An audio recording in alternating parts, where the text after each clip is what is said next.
Hello and welcome to the European Parliament in Brussels for a new edition of Talking Europe.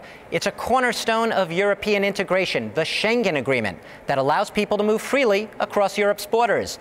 But now, Schengen's in threat. French President Nicolas Sarkozy warning there are too many foreigners in France. Is he going too far? I will be putting that question to two European deputies. And in the second part of our show, as austerity bites from Italy to Ireland, the EU is tightening its belt as well. Will it have enough cash to pay all its bills? I'll be asking the EU Budget Commissioner about his money problems. But first, we begin here in the EU Parliament. It's been hailed as a cornerstone of European integration, the so-called Schengen Agreement that allows people to travel freely amongst most European countries. Now, some politicians here in Europe say a bit too freely. In a very hard-hitting campaign speech earlier this month, French President Nicolas Sarkozy warned about what he saw as a surge in illegal immigration, a surge that he says is making Schengen unworkable. Europe's borders, he declared, need tighter controls. Are we seeing the building of a new fortress Europe? Is Nicolas Sarkozy just scaremongering to try to get votes in a tough re-election battle? Now, in a moment, I'm going to be debating that question with my guests today. We have with me Hannes Swoboda. Welcome. You are an Austrian MEP. You're also the newly elected president of the Progressive Alliance of Socialists and Democrats, a long name here in the European Parliament. That's correct. And we also have Constance Le Gris. You're a French MEP. You were elected here in 2009. You are with the European People's Party. You were elected, though, on the list of the UMP party, the Conservative Party of Nicolas Sarkozy. That's correct. We'll be getting to both of you in just a moment, but first I want to give our viewers a short look at the backlash against Schengen. 1 month away from the election, Nicolas Sarkozy is serving an ultimatum to the European Union's leaders. Tighten your borders or else. The Schengen Treaty no longer allows us to respond to the gravity of the situation. They have to be revised. If Schengen is not reformed in the next 12 months, France will suspend its membership until a new agreement has been reached. Schengen is the cornerstone of a border-free Europe, extending from Portugal to Finland. It includes 22 of the 27 EU countries. People and goods can move freely in the area. Once inside, travelers are no longer subjected to border checks. In January 2011, Sarkozy said Schengen fails to secure Europe's borders. And his complaints became more strident when the Arab Spring unleashed an influx of mainly Tunisian immigrants into France in March and April of the same year. Migrants fled to the Italian island of Lampedusa off the Tunisian coast. Rome gave thousands of migrants visas, allowing them to travel across Europe's border-free zone. Many boarded trains from Italy to France, but French police halted the trains at the border. The French president said the only way to preserve the treaty would be to modify it to better deal with illegal immigrants. Now, Brussels is debating possible changes to Schengen with an eye to reinforcing its external borders. Well, we've just heard it there. Nicolas Sarkozy has essentially given an ultimatum to Europe. You get tougher on illegal immigrants, or I'll pull France out if I'm re-elected. I want to start with you, Hannes Swoboda. Do you take this threat seriously? How much are you worried about it? Well, I'm very worried, not only because then I would have to go with a passport to Strasbourg, and it's not a good promotion of the Strasbourg seat for the European Parliament, which is so dear to the heart of the French president, but because I think to have the Schengen and the foreigners as scapegoats for political campaigns is not good. It's not good for extremist party, but it's not good for Mr. Sarkozy. He's a president of an important member country. Therefore, I'm very worried about the climate change we already have. The climate change not in the ecological sense, but in the sense of attitude towards foreigners, attitudes towards migrants. And that's very, very dangerous. Constance Le Gris, he's changing the climate. He's turning people against immigrants in Europe. Oh, no, not at all. No, he hasn't the will of changing the climate or changing any principles. Of course, Nicolas Sarkozy is very much in favor of the freedom of movement. And, you know, he's a great European. I think that his leadership and his authority in the recent Eurozone crisis has shown that he's a real European, and that his European commitment and that his European engagement is strong and is a passionate one. But he's also a pragmatic and realistic leader, and when things are not working correctly, he tries to find solutions and to propose solutions. France is smack in the middle of Europe. If France were to pull out of Schengen, or at least to change the rules of Schengen, how could Schengen work? It would be the end of Schengen, wouldn't it? Well, it would be the end of Schengen, and I don't want to speak now about the great Europeanness of Mr. Sarkozy, because this is not the issue now. I leave that to the campaign. But I think when we have problems, we have to solve the problems and not make threats. To solve the problem means we have to help those countries who have difficult borders. If we have difficulties between Greece and Turkey, and we have them, then we have to help Greece to solve the issues anyway, because Greece is in great difficulties. If Italy has a problem, which finally was a problem for short term, it was not the big problem as it was characterized, then we have to help them. They have to help the island of Lampedusa to tackle with the refugees. So I think this is the issue. Let's help them. Let's give them support. Let's give money to Frontex. But the same countries who say we need strong control at the borders or the outside borders, they refuse to give enough money, enough resources to safeguard these borders and control these borders. So this is mainly a money problem. You mentioned something called Frontex. For our viewers who might not be aware, Frontex is the EU border force. But the problem, Constance Legris, is it doesn't really exist as a unified force. Every country gives what it wants. It's very disparate. I don't think that the main problem is a problem of money, a problem of resources. If things were so easy, you know, just putting more and more public money and finding solutions, everybody would have done it before. The problem is not more and more money, always more and more money. The problem is a problem of political leadership and political will to try to find efficient and pragmatic solutions. And what Nicolas Sarkozy said in Villepinte, in that political speech in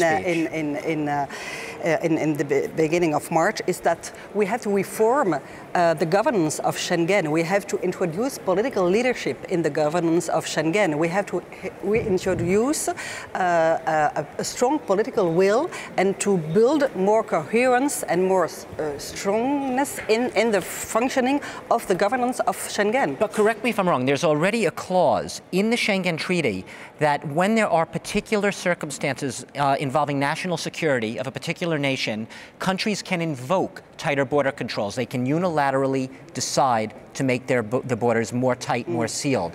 Isn't that enough? What else needs to be done? No, I don't think it's enough, because it is limited to very specific cases. What we saw after the Arab Spring is a flow of Tunisian immigrants, for instance, who arrived in Italy and then wanted to cross the border, the Franco-Italian border. Its border. And France closes for a few days, very shortly, its border. But there wasn't a problem of national security. It was just a problem of a very rapid and quite important, quite massive arrival of immigrants. So we would like the safety clause to be also implemented in case of important immigration pressure. Do you for think a very temporarily, the reestablishing of very temporary controls of the internal borders, yeah. So more does need to be done. Do you think the Schengen Treaty, as it exists right now, has the necessary enforcement measures to be workable, even with the types of immigration flows? First of all, it has the possibility. These possibilities existing. Secondly, it's not leadership to threaten. It's not a leadership, you know, but what kind of leader is that? You have to threaten to close Schengen, one of the big success stories. And many other people, you know, today in the French newspaper like Sikorski, the Polish foreign minister, make it very clear. To threaten and to endanger that success is very bad. It's not European, it's anti-European. But there is a proposal of the Commission to change it, to make it more strong, to create more instruments. France is refusing to discuss it. Is that true? And the Minister of Interior is not coming to the important meetings. So it is not a real issue. It's a political issue during the campaign. Has a point. It is a political issue. It is an important political issue. But in an electoral campaign, you discuss on political issues. The citizens have the right to be informed. What are the proposals? But what are we have proposals. You have proposals, but we don't completely agree with the proposals of the Commission. That's true, but there are proposals made in the European Council. The European Council in June 2011 made very clear conclusions, very clear statements on what could be the reform of Schengen. We don't want to abolish Schengen. We don't want to go out of Schengen. We want to make Schengen work more efficiently. But Hannes Swoboda we have very clear positions. We have very clear positions. I can explain them. These positions has been put on the table by the French Home Affairs Minister for quite a long period. Has been put on the table in all working groups of the Council from all French representatives. It comes to the discussion when the proposals are discussed. No. Claude Guéant, the French Interior Minister, the fact is he did not attend the ministers' meeting on March 8th, I believe it was, at which Schengen was discussed. 3 days later, Nicolas Sarkozy gave his speech, his now famous speech at Villepinte, in which he declared Schengen needs to be tightened. Why wasn't Claude Guéant there? Why wasn't he contributing to the debate? I don't know the details of Claude Guéant's agenda. I recognize he wasn't there because that's an official fact, because the discussions had been closed before. He was at all previous meetings from the Home Affairs ministers of the Schengen area, and all French representatives have been working very hard and very efficiently on a French position. And the conclusion of this Home Affairs Council on March the 8th are absolutely right. We support these conclusions, but it was the official conclusion of a work previously done and previously prepared. But that's why probably... I still don't know what the proposals are. Because the proposals are a political governance. That means, for instance, a stable presidency for the Schengen area. As we made a reform, a very deep and strong reform for the Eurozone, we also want political leadership for the Schengen area. We don't need another treaty. Another institution, another presidency. We need help for Greece and Italy and other countries who are in the problem. So you are saying it is a question of money on a certain level. They do need more money, we need to exercise efficiently and concretely our solidarity with the countries, Greece, Italy, Spain, Malta, who have because what we're talking about here, with the external borders, of course. What we're talking about here for our viewers, when we're talking about the Schengen Agreement and moving within Europe, we're really talking about that outer, the external border, those countries that have a border with non-EU countries. That's where the problem lies. That's the problem is. And there we have to help. And the question is, those who do support the Schengen Agreement, you would still acknowledge there are weaknesses right now in enforcing those external borders. Yes, these are the weaknesses, and there we have to help. Things aren't but not in the new system. Because but she says you have to, or Nicolas Sarkozy says you have to rip up the treaty or rework it. You say you could work with the existing one. We don't have to change the treaty. With the agreement, with the Schengen Agreement as it is. We have to work on the basis of the proposal of the Commission. The Commission proposes to modify two texts. We have to work. That's what we've done in the Council. Would Nicolas Sarkozy be ready, a re-elected Nicolas Sarkozy, would he be prepared, do you think, to look at the new amendments now being considered for Schengen and consider them? The amendments adopted by the Council. We don't agree exactly with the proposal of the Commission. We want, and that's what we're doing, we want to work on the basis of the proposal, so we don't have to build another institution or to abolish the treaty and give another treaty. We just have to work on very technical but also political points, and that is possible without a change of treaty, just on the basis of the rules. We don't have that much time. I would like to just bring in one more aspect into this. As we're talking about Schengen, we're looking at Bulgaria and Romania. These are two countries which technically were approved. They're in the EU. They've been waiting to get into Schengen. Doesn't talk like this, the type of speech Nicolas Sarkozy gave, doesn't it make it even harder for them to get that final approval? Are we ever going to get them into Schengen as well? They're members of the EU. Yeah, we will get them, but I'm very surprised that you as a member of the parliament are defending Sarkozy's position to exclude the parliament for the discussion, because that is what the French position does now. It says, I'm not discussing with the parliament, I'm only discussing inside the council. And this is the real threat the threat for the common policy of the EU. No, and that is the same with Bulgaria and Romania.